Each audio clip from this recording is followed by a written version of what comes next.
स्वर्ण प्रस्तुत किया जाए।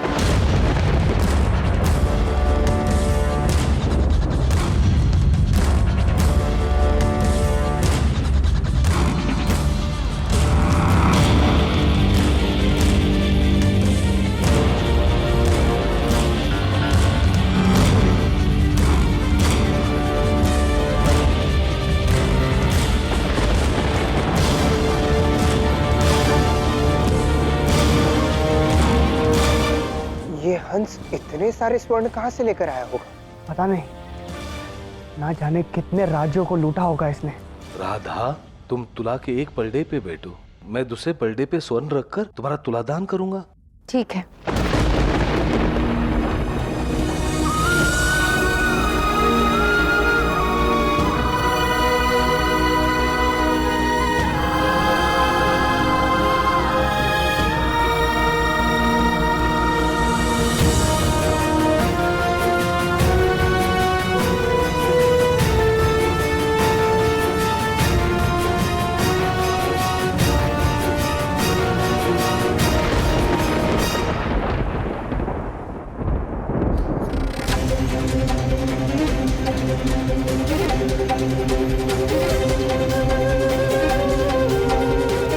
शीघ्र ही रखिए।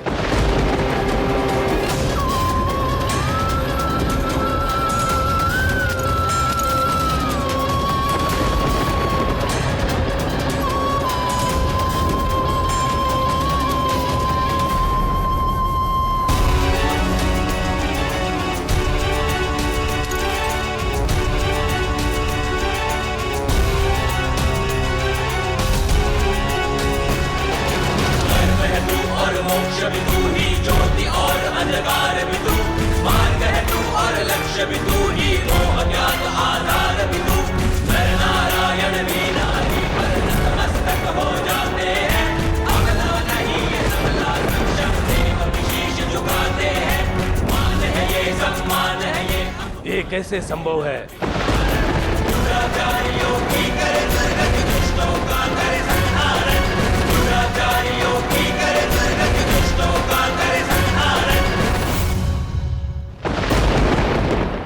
राधा में इतना भार कैसे? ये कैसी माया है? कैसी?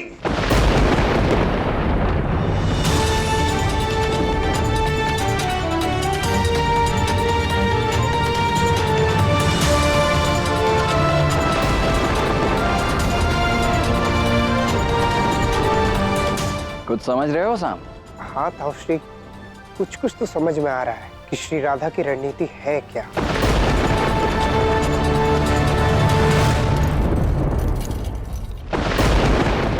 तो हंस, ये था तुम्हारा सर्वश्रेष्ठ प्रयास। राधा, मैं कुछ मत कहना।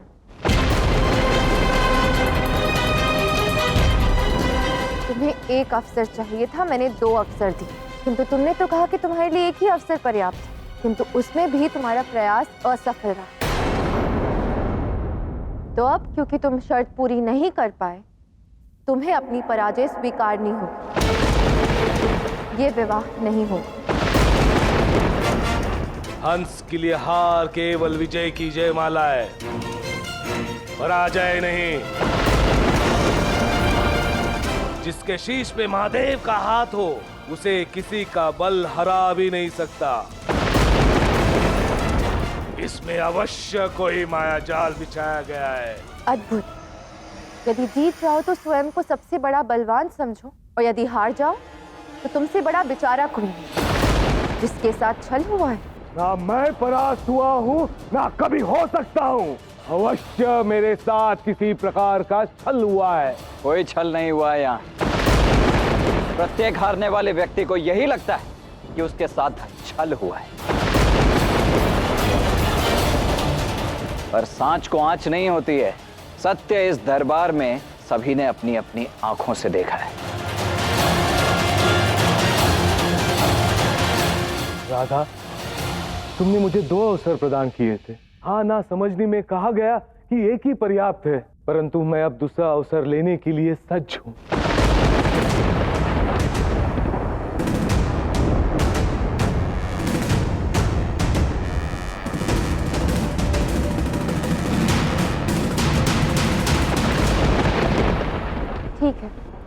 किंतु ये तुम्हारा अंतिम अवसर होगा। मुझे स्वीकार है तुम्हारा अंतिम अवसर। स्वीकारने से पूर्व ये समझ जाना चाहिए कि तुम क्या करने जा रहे हो।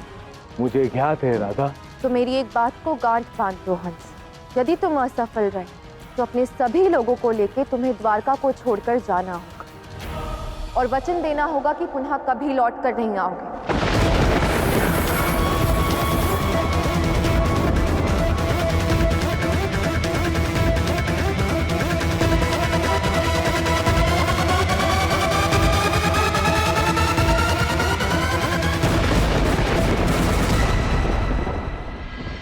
आज जो कुछ भी हुआ वो किसी चमत्कार से कम नहीं था।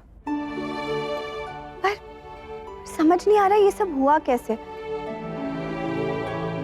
राधा, इसके पीछे का कारण तो बताओ कि कैसे इतना स्वर्ण भार भी तुम्हें तोल नहीं पाया। इसके पीछे कोई कारण नहीं, कर्म की सोच है। अर्थात कर्म कारण से नहीं किया जाता, मंतव्य और सोच के आधार पर किया जाता है। हंस को महादेव का वर प्राप्त है और वो उसी वर की शक्ति से वो सब कर रहा है जो उसे नहीं करना चाहिए। उसने कहा कि उसे मुझसे प्रेम हो गया है और मुझसे विवाह करना चाहता है, परंतु प्रेम तो हृदय से होता है, अधिकार और शक्ति से नहीं ना।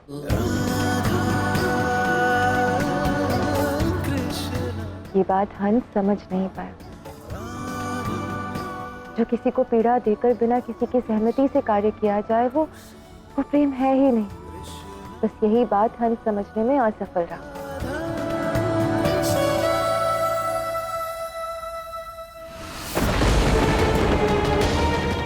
भ्राता, ये क्या कर रहे हो तुम?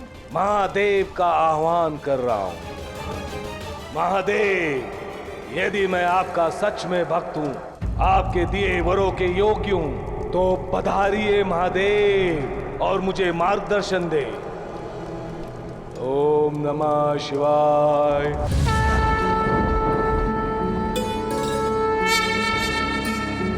प्रणाम नारायण। प्रणाम नारायण। प्रणाम देवराज इंद्र, वायुदेव, देव कुबेर। कोई सहायता चाहिए आप सबको? नहीं नारायण, साधुवाद देने आया। देवी राधा के भार को ना मापने के पश्चात लज्जित हंस के भाई डिंबक ने हमारा सारा स्वर्ण लौटा दिया। तो जिसका अधिकारी होता है उसे वो अवश्य मिलता है, चाहे संपत्ति हो या विश्वास। अब आपको आपकी संपत्ति पुनः मिल चुकी, आशा है विश्वास भी मिल चुका होगा कि राधा सब कुछ संभाल सकती है। अपनी भूल के लिए क्षमा चाहता हूँ प्रभु।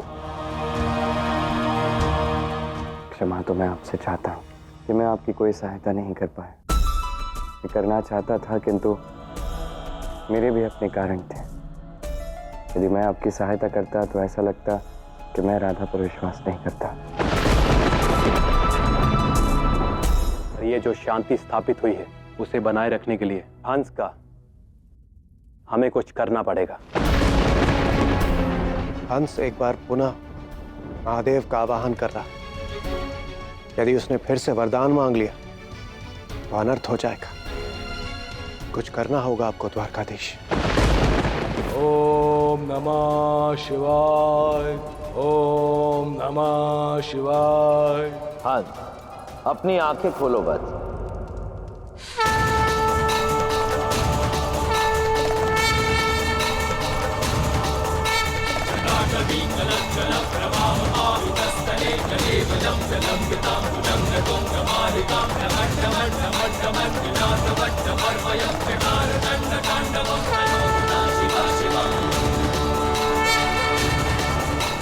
महादेव, प्रणाम महादेव। उठो हंस, स्वयं को अग्नि बंधन में बांधकर मेरा आह्वान क्यों किया?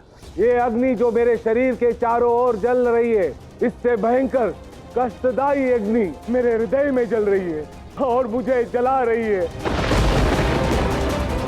वो अग्नि जो छल से लगाई है। कैसा छल? राधा कृष्ण मिलकर कुछ तो छल कर रहे हैं महादेव। अब आप ही बताएं महादेव, आपके भक्तों के साथ छल अगर होगा तो क्या महत्व रह जाएगा आपका? मुझे समझ में नहीं आ रहा कि राधा कृष्ण ने तुम्हारे साथ क्या छल किया है। मुझसे क्या चाहते हो? कुबेर के पास इतना धन है कि सारी पृथ्वी झुक जाए, पर वो धन राधा के भार के बराबर भी ना पहुंचा। तो क्या ये छल नहीं, क्या ये माया नहीं? बताइए महादेव कि मैं ऐसा क्या करूं कि राधा के भार के बराबर स्वर्ण तोल दूं? तुमने घोर तपस्या कर मुझे प्रसन्न किया और मैंने भी तुम्हें मन वांछित वरदान दिया। अब उस वर की शक्ति से तुम क्या चाहते हो ये तुम्हारी इच्छा पर निर्भर करता है। तुमने मेरी भक्ति की, मैंने प्रसन्न होकर तुम्हें वरदान दी, परंतु तुम्हारे कर्म और तुम्हारे कर्म फल पर मेरा कोई वश नहीं है।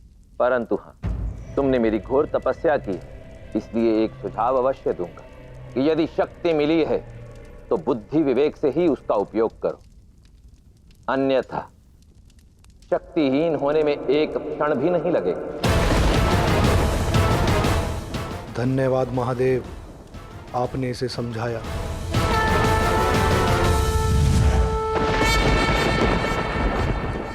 तुम सही कह रहे थे दिम्बाक, कुछ तो है इस राधा और कृष्ण के विषय में जो हम नहीं जानते। मैं तो ये भी कह रहा था भ्राता कि राधा कृष्ण के प्राकंड से भी दूर रहो। अब तुम्हें मेरी वो बात समझ आ गई तो ये भी मान लो भ्राता, जो हुआ उसे भूलकर इस पछड़े से निकलो भ्राता श्री। ये हट छोड़ दो। नहीं, कभी नहीं, ये असंभव है दिम्बाक। पर तुम अब क्या करोगे भ्राता? शुक्राचार्य का आह्वान करूंगा, वो ही मेरी सहायता कर सकते हैं।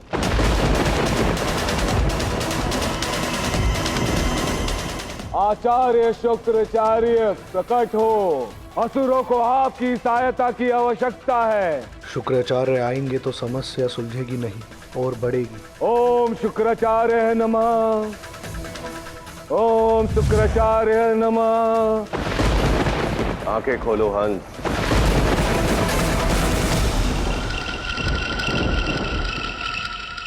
आचार्य प्रणाम। तुमने मेरा आह्वान किया, क्यों? जब कोई मार्ग नहीं दिखता है तो आचार्य ही मार्ग दिखाते हैं। समझ नहीं आता आचार्य, ऐसा क्या है जो कुबेर का सारा धन मिलने पर भी मैं कुछ नहीं कर पाया? अब महादेव भी सहायता नहीं कर रहे, अब मैं क्या करूं? महादेव का कथन सत्य है हंस, उनके कथन का मान रखो। अर्थात हार स्वीकार लूं मैं? कभी नहीं। ये असुरों का मान भंग होगा। आपको मुझे वो मार्ग दिखाना होगा जिस पर चलकर मैं असुरों का यश बढ़ा सकूं। मैं आपका और मेरा शत्रु एक ही है और वो है कृष्ण, और कृष्ण की हार और उसका पतन हम दोनों की इच्छा है। वो आप ही बताइए कि मैं क्या करूं कि राधा और उसका मन दोनों मेरा हो जाए। सत्य कहूं तो मुझे कुछ करने की आवश्यकता नहीं है। अब जो करेगा हंस करेगा, उसका ही कर्म उसको सिखाएगा, उसको मार्ग दिखाएगा, और जो भी हंस पाएगा अपने कर्म से ही पाएगा।